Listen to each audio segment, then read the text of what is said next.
जय हिंद दोस्तों, स्वागत है आप सभी का आपके अपने YouTube channel GS hub by DS sir में। तो कैसे हो आप लोग? उम्मीद करता हूँ आप सब अच्छे होंगे। साथ ही आज की श्रृंखला में हम देखने वाले हैं अग्निवीर भर्ती 2023 के लिए अति महत्वपूर्ण टॉप 30 प्रश्न। क्या देखने वाले हैं?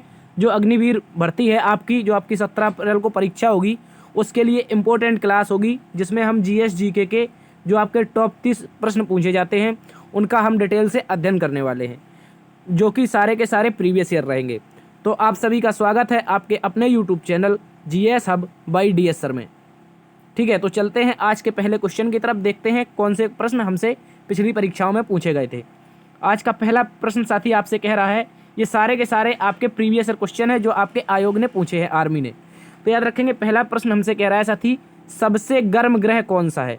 क्या कह रहा है? याद रखेंगे, सबसे गर्म ग्रह कौन सा है?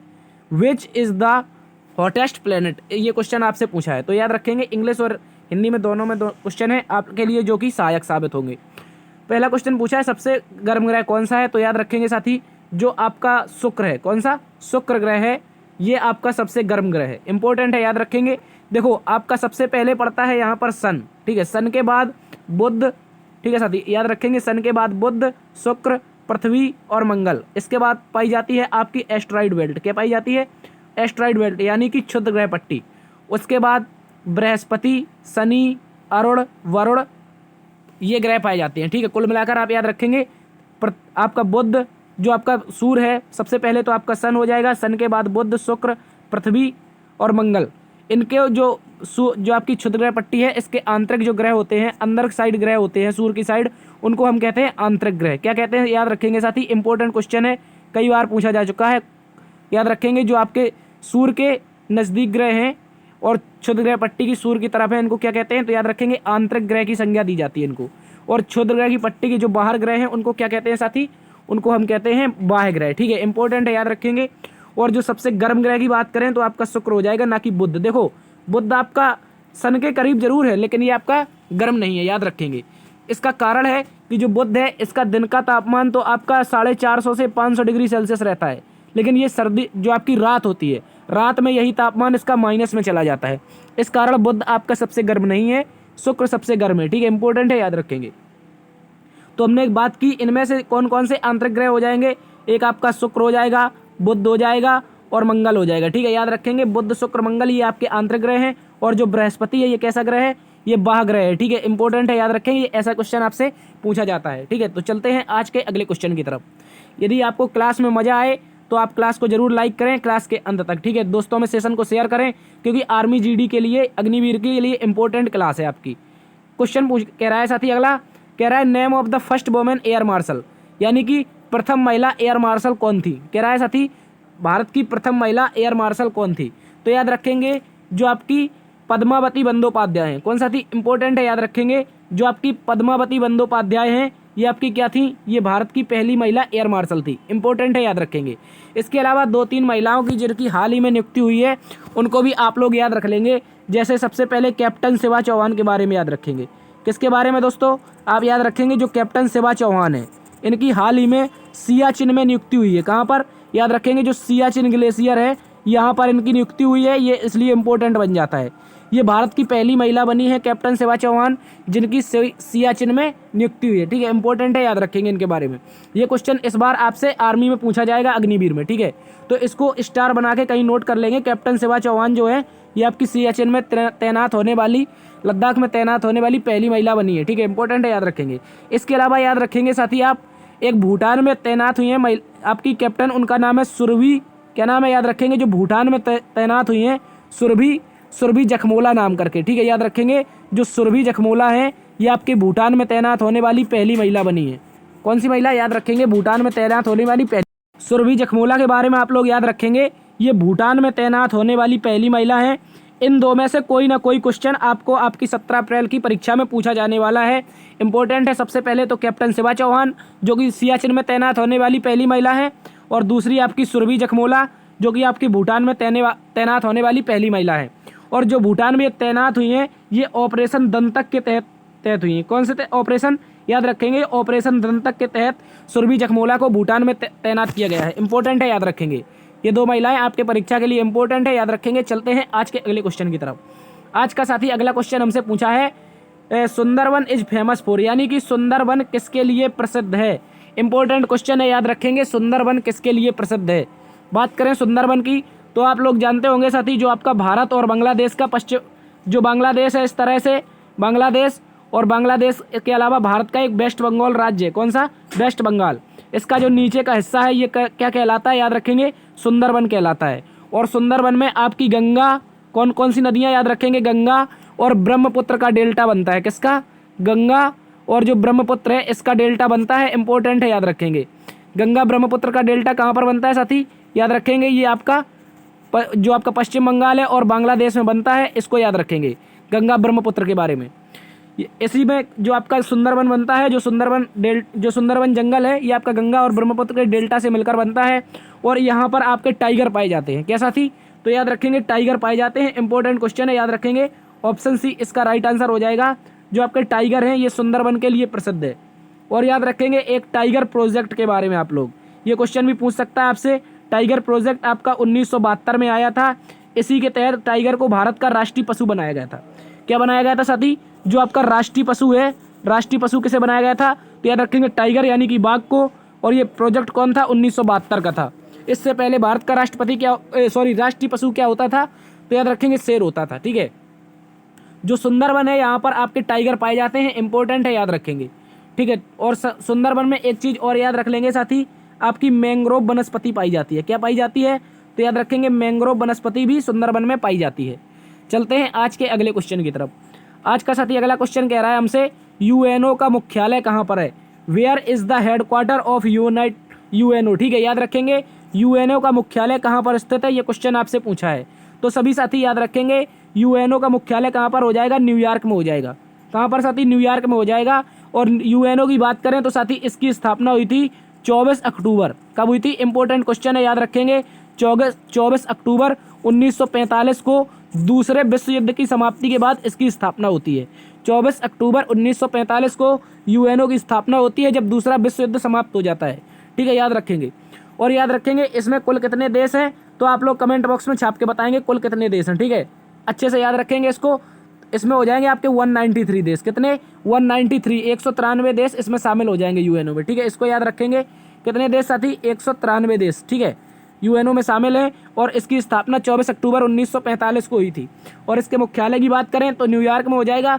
इसके अलावा बात करें वाशिंगटन डीसी की, तो याद रखेंगे वाशिंगटन में आपका वर्ल्ड बैंक का मुख्यालय है। किसका? जो आपकी विश्व बैंक है, इसका मुख्यालय कहाँ पर है? तो याद रखेंगे वाशिंगटन डीसी में। और इसी के साथ IMF का भी मुख्यालय कहाँ पर है? वाशिंगटन डीसी में स्थित है। इसके अलावा बात करें जिनेवा की, तो जिनेवा में याद रखेंगे आप लोग, इसमें ILO का मुख्यालय है, इंटरनेशनल लेबर ऑर्गेनाइजेशन। और WTO का मुख्यालय और WHO का। किसका साथी? याद रखेंगे WTO और WHO के दोनों के मुख्यालय ये आपके जिनेवा में हो जाएंगे। बात करें साथी पेरिस की, तो पेरिस में आपका यूनेस्को का मुख्यालय है। किसका साथी? याद रखेंगे यूनेस्को का मुख्यालय। एक बार पुनः देखते हैं, यूएनओ का मुख्यालय न्यूयॉर्क में हो जाएगा, वाशिंगटन डीसी में आपका विश्व बैंक और आपका IMF का हो जाएगा। इसके अलावा जिनेवा में 3 हेडक्वार्टर, WHO, WTO और ILO। ठीक है, इंपॉर्टेंट है, याद रखेंगे। और यूनेस्को की बात करें कहाँ मुख्यालय है, तो याद रखेंगे ये पेरिस में हो जाएगा। इंपॉर्टेंट है, याद रखेंगे। चलते हैं आज के अगले क्वेश्चन की तरफ। आज का साथी अगला क्वेश्चन हमसे पूछा था चंद्रमा पृथ्वी पर कितने दिनों में एक चक्कर पूर्ण कर लेता है। कह रहा है जो चंद्रमा है ये पृथ्वी का, यहाँ पर नहीं होगा, कह रहा है पृथ्वी का कितने दिनों में एक चक्कर पूर्ण कर लेता है। याद रखेंगे, इंपॉर्टेंट क्वेश्चन है। ठीक है, चंद्रमा कितने दिनों में पृथ्वी का एक चक्कर पूर्ण करता है, तो सभी दोस्त याद रखेंगे इसका राइट आंसर हो जाएगा आपका 28 दिन। क्या आंसर हो जाएगा? 28 दिन में जो चंद्रमा है ये पृथ्वी का एक चक्कर पूरा कर लेता है। बात करें 365 दिन 4 घंटे। ठीक है, जो आपके 365 दिन और 4 घंटे हैं, इनमें याद रखेंगे इसमें जो ये 365 दिन आपके 4 घंटे हैं, इसमें आपकी पृथ्वी सूर्य का एक चक्कर पूरा करती है। किसका? जो सूर्य है इसका सूर्य का चक्कर एक जो पृथ्वी है ये पूरा करती है कितने दिन में? 365 दिन 4 घंटे। ठीक है, इंपॉर्टेंट है, याद रखेंगे। चलते हैं आज के अगले क्वेश्चन की तरफ। आज का अगला क्वेश्चन हमसे कह रहा है साथी सिंधु सभ्यता कैसी सभ्यता थी। देखो ये किसका क्वेश्चन, ये आपका पेपर किसका है, तो यहाँ पर देखो लिखा है आर्मी GD। ये आपका आर्मी GD का प्रीवियस ईयर का क्वेश्चन है, इंपॉर्टेंट है, ये एग्जाम में क्वेश्चन पूछे ही जाते हैं। ठीक है, कह रहा है सिंधु सभ्यता कैसी सभ्यता थी। तो याद रखेंगे कह रहा है सिंधु सिविलाइजेशन वाज, मतलब सिंधु सभ्यता कैसी थी, ग्रामीण सभ्यता थी, शहरी सभ्यता थी, मिश्रित सभ्यता थी, या इनमें से कोई नहीं। तो याद रखेंगे जो अपनी सिंधु सभ्यता थी, यहाँ के लोग शहरी सभ्यता के निवासी थे। कैसे? तो याद रखेंगे यहाँ की सभ्यता शहरी सभ्यता थी, इसको अच्छे से याद रखेंगे। बात करें साथ ही सिंधु सभ्यता की, तो इसकी खोज 1921 में हुई थी। कब हुई थी? 1921 में सिंधु सभ्यता की खोज होती है। और किसने की थी? तो याद रखेंगे साथी दयाराम साहनी। किसने? दयाराम, जो दयाराम साहनी है, इनके द्वारा इसकी खोज की गई थी सिंधु सभ्यता की। और सिंधु सभ्यता में सबसे पहले किसे खोजा था? तो याद रखेंगे हड़प्पा सभ्यता को।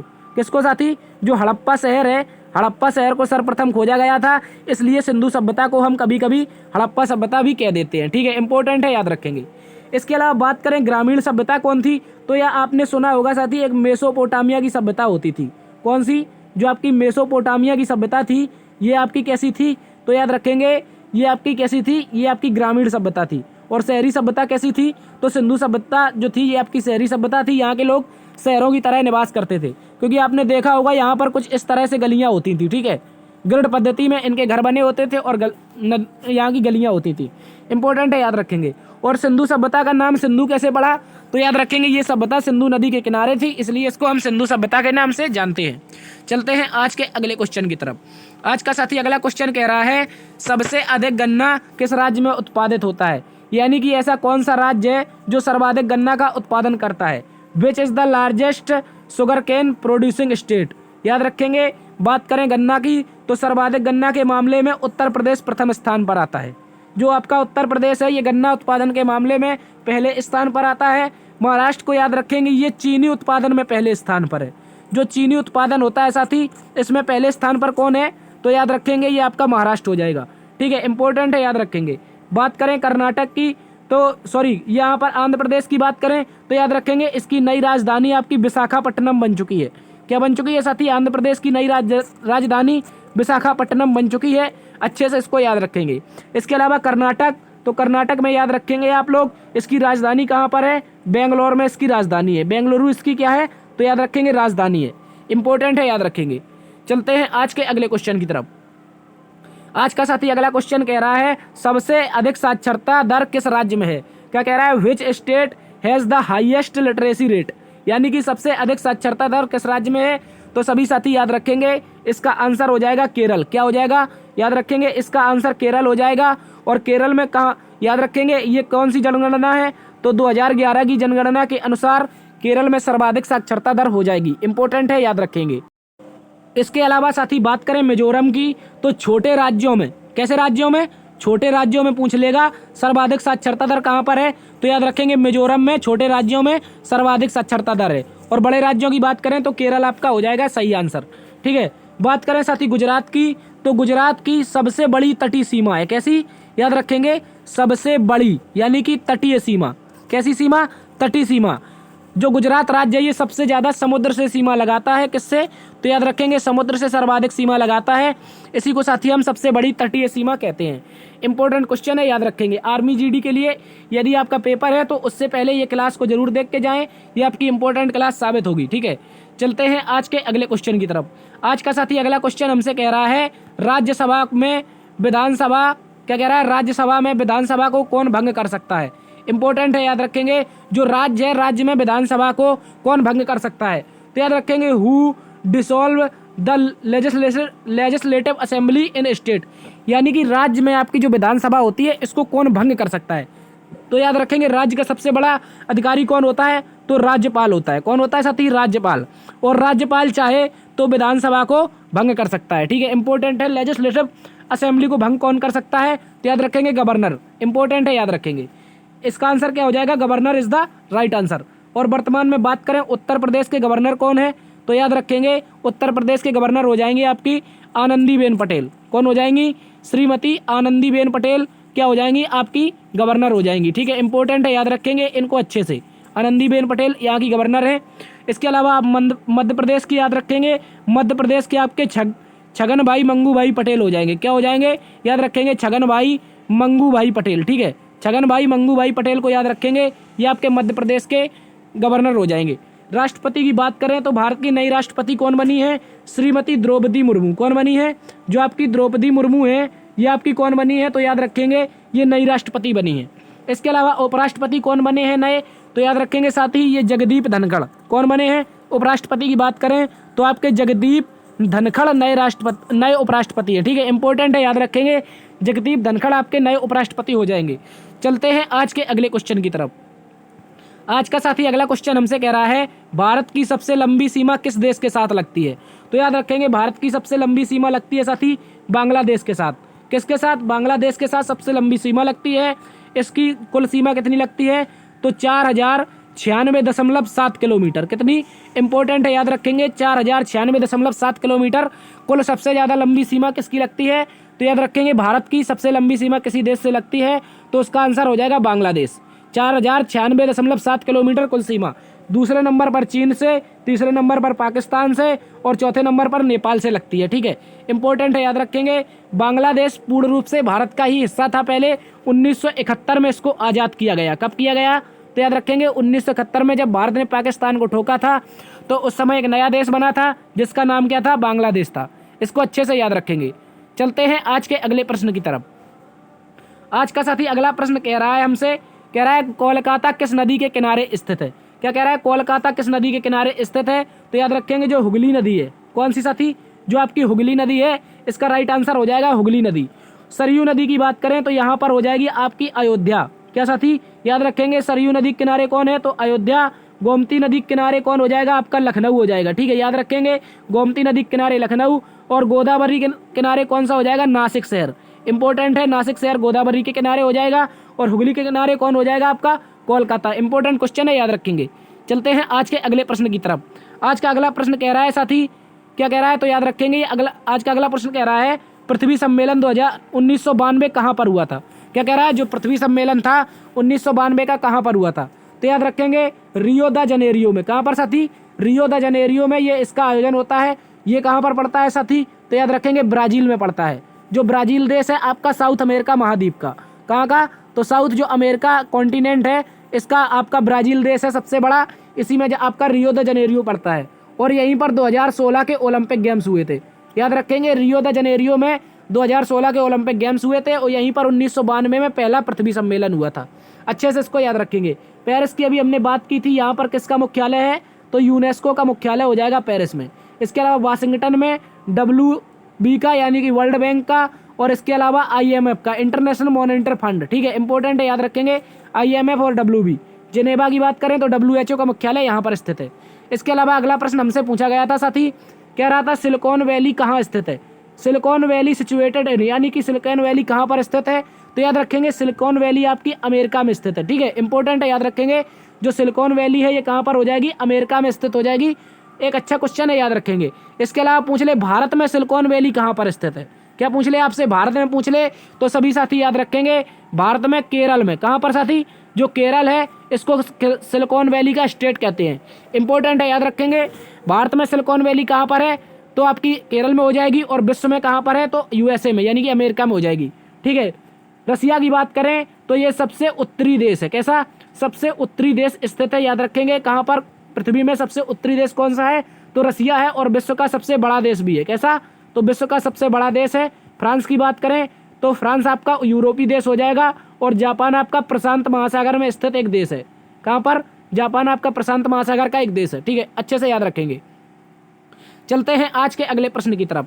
आज का अगला प्रश्न साथी कह रहा है अलीगढ़ आंदोलन के संस्थापक कौन थे। कह रहा है अलीगढ़ आंदोलन के संस्थापक कौन थे, तो सभी साथी याद रखेंगे जो सर सैयद अहमद खान थे। कौन, जो आपके सर सैयद अहमद खान थे, ये अलीगढ़ आंदोलन के संस्थापक थे। इसी के साथ यहाँ पर इन्होंने अलीगढ़ यूनिवर्सिटी की भी स्थापना की थी। किसकी, तो याद रखेंगे अलीगढ़ में एक यूनिवर्सिटी खोली थी सर सैयद अहमद खान ने। तो याद रखेंगे इसकी स्थापना किसने की थी, तो सर सैयद अहमद खान ने की थी। इंपॉर्टेंट हो जाता है, याद रखेंगे। शौकत अली की बात करें तो इनका एक भाई भी था मोहम्मद अली। कौन सा थी, इसका एक भाई भी था मोहम्मद अली, इसने चलाया था। इन दोनों ने मिलकर भारत में क्या चलाया था, तो याद रखेंगे खिलाफत आंदोलन चलाया था। कौन सा थी, खिलाफत आंदोलन चलाया था 1919 में अंग्रेजों के विरोध में। ठीक है, जब तुर्की में क्या हुआ था, खलीफा का पद समाप्त हो गया था, तो भारत में मोहम्मद अली और शौकत अली के भाइयों ने मिलकर के अंग्रेजों के खिलाफ एक आंदोलन चलाया था। ठीक है, याद रखेंगे। मोहम्मद अली जिन्ना को आप जानते होंगे, पाकिस्तान के पहले गवर्नर बनते हैं। इसको अच्छे से याद रखेंगे। अगला क्वेश्चन हमसे साथी कह रहा है बांग्लादेश की स्थापना कब हुई, तो अभी हमने डिस्कस किया था जब 1971 में हमने पाकिस्तान को ठोका था तब क्या हुआ था, तो याद रखेंगे बांग्लादेश की स्थापना हुई थी। इसके अलावा बात करें 1961 की, तो याद रखेंगे इस समय हमने गोवा को आज़ाद कराया था। किसको? गोवा में हमने ऑपरेशन विजय चलाया था। कौन सा ऑपरेशन? तो याद रखेंगे ऑपरेशन विजय चलाया था और यहाँ पर क्या किया था, गोवा को पुर्तगालियों से आज़ाद करवाया था। 1970 की बात करें तो इसमें आप छाप के बताएंगे 1970 में कौन सी एक महत्वपूर्ण घटना हुई थी। चलते हैं आज के अगले प्रश्न की तरफ।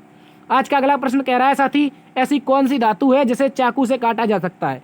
Name the metal which can be कटेड by knife. ठीक है, कह रहा है ऐसी कौन सी धातु है जो आपकी चाकू से काटी जा सकती है। इंपॉर्टेंट प्रश्न है, याद रखेंगे।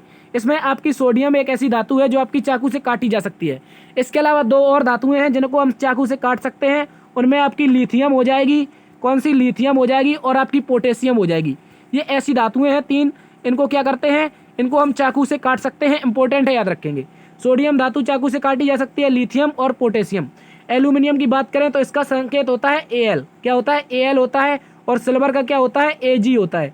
क्या होता है? Ag होता है। और तांबा का क्या होता है? कॉपर। ठीक है, कॉपर होता है। इंपॉर्टेंट है, याद रखेंगे। चलते हैं अगले क्वेश्चन की तरफ। आज का अगला प्रश्न कह रहा है साथी, चिकनगुनिया किस परजीवी के काटने से होता है? क्या कह रहा है साथी, जो चिकनगुनिया होता है किस परजीवी के काटने से होता है? तो याद रखेंगे जो मॉस्किटो होता है। कौन? मॉस्किटो को क्या कहते हैं? मच्छर कहते हैं। ठीक है, जो मच्छर होता है इसके काटने से क्या हो जाता है? चिकनगुनिया हो जाता है। ठीक है, इस इंपॉर्टेंट है, याद रखेंगे। इसके अलावा जब आपको मादा मच्छर काट ले, एनाफिलीज। कौन काट ले? आपको एनाफिलीज काट ले तो कौन सा रोग होगा? तो याद रखेंगे इसमें आपका हो जाएगा मलेरिया। क्या हो जाएगा? जब एनाफिलीज मच्छर काटेगा मादा मच्छर तो याद रखेंगे इसमें कौन सा रोग होगा? मलेरिया होगा। ठीक है, स्वाइन फ्लू की बात करें तो ये सुअर से फैलने वाला रोग है और बर्ड फ्लू आपका चिकन से यानी कि मुर्गियों से फैलने वाला रोग है। इंपॉर्टेंट है, याद रखेंगे। चलते हैं अगले प्रश्न की तरफ। अगला प्रश्न साथी हमसे कह रहा है, किस रसायन को भारत में पूर्णतः प्रतिबंधित कर दिया गया है? ऐसा कौन सा रसायन है निम्नलिखित में से जिसे पूर्णतः प्रतिबंधित कर दिया है? तो याद रखेंगे जो आपका क्लोरोडेन है। कौन सा थी? जो आपका क्लोरोडेन है इसको भारत में पूर्ण रूप से बंद कर दिया है। इसका कारण क्या है? तो याद रखेंगे इसको लोग यूज करके क्या करते थे, लोगों में नींद की गोलियां ये नींद की गोलियां होती थी, यानी एक तरह से पाउडर भी होता था। तो इसको लोग इस्तेमाल करके क्या करते थे, बेहोश करके लूटपाट की ज़्यादा मामला करते थे। क्या करते थे? लूटपाट मचाते थे। इसलिए क्लोरोफॉर्म नहीं, क्लोरोडेन। ठीक है, इंपॉर्टेंट है, याद रखेंगे। क्लोरोडेन को बंद कर दिया गया। देखो आपने फिल्मों में देखा होगा क्लोरोफॉर्म के बारे में, तो ऐसा फिल्मों में जो दिखाया जाता है तुरंत लगाया तुरंत बेहोश हो गए, ऐसा नहीं होता है। क्लोरोफॉर्म में कम से कम 15 से 20 मिनट में बेहोश होते हैं। कितने मिनट में? तो 15 से 20 मिनट में बेहोश होते थे। लेकिन जो क्लोरोडेन होता है इसमें आपके तुरंत बेहोशी आ जाती थी, इसलिए इसको पूर्ण रूप से बैन कर दिया है। इसके अलावा बात करें यूरिया की, तो प्रयोगशाला में बना पहला तत्व कौन सा? प्रयोगशाला में बना पहला तत्व कौन था? तो आपका यूरिया हो जाएगा। इंपॉर्टेंट है, याद रखेंगे। चलते हैं आज के अगले प्रश्न की तरफ। आज का साथी अगला प्रश्न कह रहा है, अनाज को फफूंद से दूर रखने के लिए क्या करते हैं? तो याद रखेंगे जो प्रोपायोनिक होता है, जो आपका प्रोपायोनिक होता है इसका प्रयोग करते हैं जब हम अनाज को किससे बचाते हैं? फफूंद से बचाते हैं। इंपॉर्टेंट है, याद रखेंगे। इसके अलावा ये प्रोपायोनिक पाया किस में जाता है? तो साथी याद रखेंगे ये प्याज में पाया जाता है। किसमें? तभी आपने घरों में देखा होगा जो माताएं बहनें होती हैं क्या लगाती हैं? प्याज लगाती हैं। ठीक है, देसी जुगाड़। प्रोपायोनिक का प्रयोग करते हैं फफूंद को बचाने के लिए। अम्ल के बारे में आप जानते होंगे, अम्ल कैसे होते हैं? स्वाद में खट्टे होते हैं। ठीक है, इंपॉर्टेंट है, याद रखेंगे। चलते हैं आज के अगले प्रश्न की तरफ। अगला प्रश्न कह रहा है साथी, कोलेरा किसके कारण होता है? क्या कह रहा है? जो कोलेरा है ये किस कारण होता है? तो याद रखेंगे एक आपका विब्रियो कोलेरा नामक एक आपका वायरस होता है, इससे होता है। ये जो विब्रियो कोलेरा होता है इससे क्या होता है? जो कोलेरा होता है इसके कारण होता है। इंपॉर्टेंट है, याद रखेंगे। ठीक है, चलते हैं अगले प्रश्न की तरफ। अगला प्रश्न कह रहा है साथी, हाइड्रोजन का सूत्र क्या होता है? क्या कह रहा है? हाइड्रोजन का यौगिक सूत्र क्या होता है? तो सभी साथी याद रखेंगे जो हाइड्रोजन होता है ये आवर्त सारणी का सबसे हल्का तत्व है, इसलिए इसको वर्ग एक वर्ग में और 17 वर्ग दोनों में रखते हैं। ठीक है, 17वें वर्ग में और एक पहले वर्ग में, इन दोनों में रखते हैं हाइड्रोजन को। ठीक है, इसके अलावा बात करें ये हाइड्रोजन का हो जाएगा किसका? याद रखेंगे हाइड्रोजन का जो आपका हो जाएगा, जो आपका क्या हो जाएगा? यौगिक सूत्र H2 हो जाएगा। O2 की बात करें साथी ये ऑक्सीजन का हो जाएगा। किसका हो जाएगा? ऑक्सीजन का हो जाएगा। इंपॉर्टेंट है, याद रखेंगे। ठीक है, इसके अलावा N2 किसका हो जाएगा? आपका नाइट्रोजन का हो जाएगा। साथ ही याद रखेंगे जो नाइट्रोजन होता है इसका क्या हो जाएगा? N2 और CO2 क्या हो जाएगा? आपका कार्बन डाइऑक्साइड हो जाएगा। ठीक है, इंपॉर्टेंट है, याद रखेंगे। जो कार्बन डाइऑक्साइड होता है ये किसका हो जाएगा? तो CO2 हो जाएगा। इंपॉर्टेंट है, याद रखेंगे। चलते हैं अगले प्रश्न की तरफ। अगला प्रश्न कह रहा है जहरीली गैस कौन सी है? क्या कह रहा है साथी? जो जहरीली गैस है ये कौन सी है? तो याद रखेंगे जो आपकी सल्फर डाइऑक्साइड होती है। कौन सी? जो आपकी सल्फर डाइऑक्साइड होती है ये आपकी जहरीली गैस होती है, इंपॉर्टेंट है, याद रखेंगे। इसके अलावा बात करें नाइट्रस ऑक्साइड की, जिसे हम N2O के नाम से लिखते हैं, तो याद रखेंगे जो नाइट्रस ऑक्साइड है ये आपकी हंसाने वाली गैस है। कैसी? जो आपकी हंसाने वाली गैस है ये नाइट्रस ऑक्साइड होती है। इसी को हम इंग्लिश में क्या कहते हैं? लाफिंग गैस कहते हैं, ठीक है। लाफिंग गैस किसे कहते हैं? तो नाइट्रस ऑक्साइड N2O को कहते हैं। इसके अलावा याद रखेंगे मीथेन, तो ये भी एक जहरीली गैस होती है, लेकिन सर्वाधिक जहरीली आपकी सल्फर डाइऑक्साइड होती है, इसलिए इसका आंसर हो जाएगा सल्फर डाइऑक्साइड। ओजोन की बात करें तो साथी ये ओजोन समताप मंडल में पाई जाती है। कहाँ पर? समताप मंडल में पाई जाती है। और इसका जो सूत्र होता है जो O3 होता है। क्या होता है? जो ओजोन का सूत्र होता है ये आपका O3 होता है, इंपॉर्टेंट है, याद रखेंगे। समताप मंडल में पाई जाती है और यहीं पर समताप मंडल में आपके हवाई जहाज भी उड़ते हैं। चलते हैं आज के अगले प्रश्न की तरफ। आज का साथी अगला प्रश्न कह रहा है पीलिया शरीर के किस अंग को प्रभावित करता है? तो याद रखेंगे जब पीलिया हो जाता है तो हमारा क्या खराब हो जाता है? लीवर खराब हो जाता है, इंपॉर्टेंट है, याद रखेंगे। पीलिया होने से क्या खराब होता है? लीवर, यानी कि यकृत खराब हो जाता है। इसके अलावा गुर्दा किससे खराब होता है? तो याद रखेंगे गुर्दा किससे खराब होता है इसको छाप के बताएंगे। और फेफड़ा, जब हम सिगरेट पीते हैं, क्या पीते हैं? जब फेफड़ा जो होता है ये आपका किससे खराब होता है? तो याद रखेंगे जो सिगरेट होती है, सिगरेट पीने से आपका क्या होता है? फेफड़ा खराब हो जाता है। तंत्रिका तंत्र क्या है? तो ये शरीर का सबसे बड़ा आंतरिक भाग है। सबसे बड़ा आंतरिक भाग क्या हो जाएगा? आपका तंत्रिका तंत्र हो जाएगा, ठीक है, इंपॉर्टेंट है, याद रखेंगे। लीवर खराब किससे होता है? तो आपका ये शराब पीने से भी लीवर खराब हो जाता है। किससे? शराब पीने से भी लीवर खराब हो जाता है और आपका पीलिया से भी लीवर खराब हो जाता है। और 2014 में, ये भी याद रखेंगे, क्वेश्चन इंपॉर्टेंट है, 2014 में भारत पीलिया मुक्त हो चुका, ठीक है, इंपॉर्टेंट है, याद रखेंगे। चलते हैं आज के अगले प्रश्न की तरफ। अगला प्रश्न कह रहा है साथी हाइड्रोक्लोरिक अम्ल का सूत्र क्या है? हाइड्रोक्लोरिक अम्ल की बात करें तो इसका सूत्र हो जाएगा HCl। क्या हो जाएगा? इंपॉर्टेंट है, याद रखेंगे, HCl इसका सूत्र हो जाएगा। NH4 की बात करें, ये क्या होता है?